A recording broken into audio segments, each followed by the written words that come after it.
भगवान के रुद्रम चमकम पढ़ने के पहले मन को एकदम प्योर करके नहा करके आसन पर बैठ जाएं। सफ़ेद कपड़े, पीले कपड़े, लाइटर क्लोथ्स पहन करके आप बैठ सकते हैं। और अगर रुद्रम चमकम पढ़ें, अगर हिंदी आती है और संस्कृत आती हो, ऑनलाइन PDF ले लीजिए, पढ़ेंगे तो बहुत अच्छा लगेगा। फिर भी अगर नहीं पढ़ पाते तो भी आप YouTube पे बहुत चैंट्स मिलते हैं इनके, श्री रुद्रम चमकम के। आपको जो भी अच्छा लगे आप वो प्ले कर सकते हैं। प्ले करते हुए भगवान के सामने बैठें, भगवान को आप जलधारा दें, उनकी अभिषेक करें, या भगवान के सामने जैसे आपने लगा दिया YouTube पे ये, और आप भगवान के सामने बैठें और भगवान के सामने नमः शिवाय नमः शिवाय नमः शिवाय का आप जाप करें। फिर भी मैं हमेशा इंकरेज करूँगी कि आप पढ़ें, भले स्लोली आप जाएं धीरे धीरे धीरे पढ़ने के लिए, लेकिन आप पढ़ें। पढ़ करके आप अपने आप ही रुद्राभिषेक कर सकते हैं घर के अंदर ही, ये पढ़ते हुए। ये सरल है, कोई कठिन नहीं है। थोड़ा टाइम लगेगा मास्टरी के लिए, लेकिन है बहुत सरल। चलिए अब हम लोग आगे बढ़ते हैं।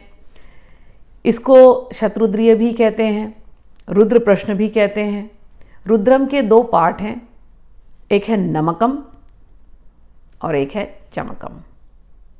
नमकम की एंडिंग हर श्लोक आप देखोगे जो भी अनुवाक आएंगे तो उसमें नमा नमा नमा नमा ऐसे होता है। चमकम में चमे चमे चमे चमे ऐसे होता है। नमकम पहला पार्ट है। नमकम में हम भगवान से उनके रौद्र रूप को शांत करने की प्रार्थना करते हैं और उनसे अपनी रक्षा की प्रार्थना करते हैं। और चमकम में हम भगवान के सामने अपनी जो इच्छाएं हैं उसको कहते हैं और भगवान से आशीर्वाद मांगते हैं कि हमारी इच्छाओं को आप पूरी कीजिए। अब हम लोग रुद्र प्रश्न के पहले अनुवाक में चलते हैं। अनुवाक का अर्थ होता है सेक्शन। तो रुद्रम नमकम में भी 11 अनुवाक हैं और चमकम में भी उतने ही अनुवाक हैं। तो अब हम लोग वो पहला अनुवाक जो है, पहला सेक्शन, उसको पढ़ते हैं। ओम नमो भगवते रुद्राय नमस्ते रुद्रमन्यवा उतोत ईशवे नमः नमस्ते अस्तु धन्वने बाहुभ्यामुतते नमः। हे भगवान रुद्र, आपके रौद्र रूप को नमस्कार है।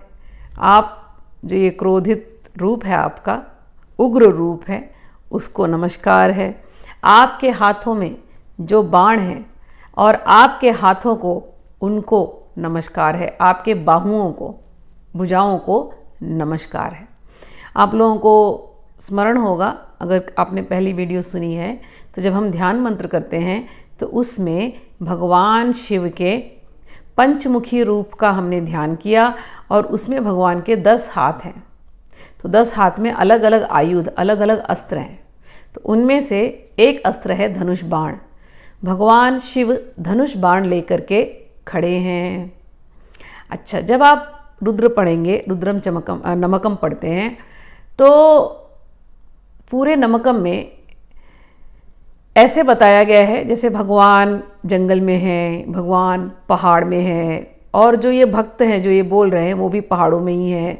उनके पशु हैं, उनके वो डाकुओं से वो प्रोटेक्शन मांग रहे हैं, वो सरपेंट से, नागों से प्रोटेक्शन मांग रहे हैं। ऐसे जगह जगह पे आएगा। तो भावना ये है, जब मैं पढ़ती थी तो मैं भावना यही करती थी कि भगवान तो कैलाश में है। और उसके बाद जब उत्तराखंड गई और केदारनाथ देखा तो समझ गया कि भगवान ऐसे क्षेत्रों में है। चाहे मैं अमरनाथ गई तो कैसा क्षेत्र है मैं समझ गई, एकदम जंगल जैसा क्षेत्र है। इन क्षेत्रों में भगवान शिव रहते हैं। और यहाँ के भक्त रुद्रम चमकम पढ़ते हैं।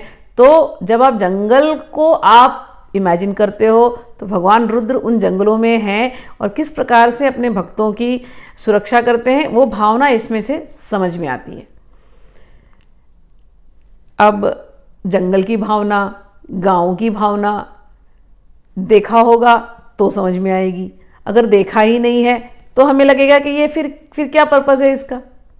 तो भाई, हम जो लोग शहरों में रहते हैं, बड़े बड़े मेट्रोज़ में रहते हैं, हम भी इस संसार रूपी जंगल में रहते हैं। इस संसार को भवाटवी कहते हैं, यानी भव रूपी जंगल। ऐसा जंगल है जिसमें हम बार बार आते हैं, बार बार जाते हैं।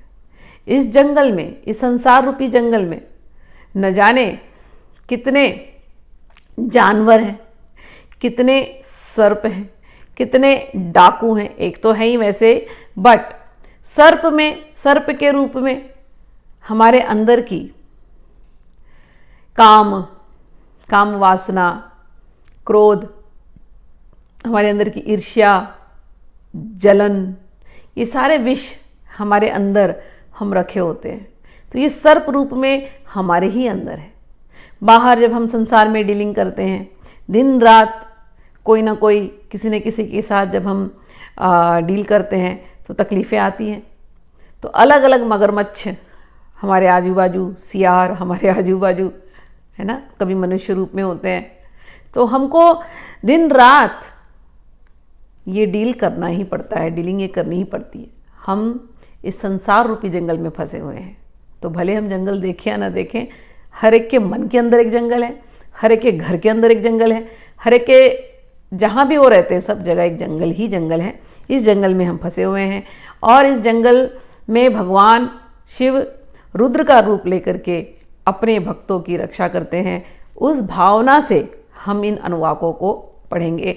भले हम किसी मेट्रो में रहे या हम कहीं रहे, हम इस संसार रूपी जंगल में फंस गए हैं।